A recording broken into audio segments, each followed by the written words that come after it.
কালকের একাদশী, সফলা একাদশী। তো এই 2 দিন পড়েছে, 15ই ডিসেম্বর আর 16ই ডিসেম্বর।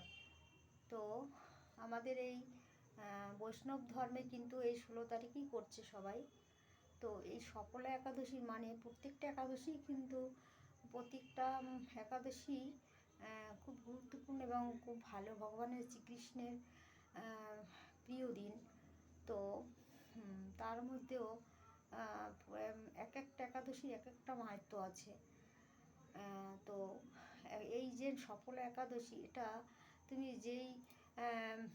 যে নিয়ে তুমি এই একাদশীটা ব্রতটা করবে, তোমার সেটা পূর্ণ হবেই, তুমি যেভাবেই করো না কেন।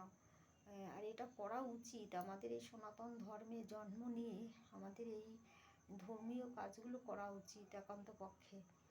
তো তোমরা কারা কারা করছো কমেন্ট করে জানাবে। আমি কয়েকদিন ভিডিও দিতে পারি না, যেহেতু আমার মোবাইলের ডিস্টার্ব হচ্ছিলো।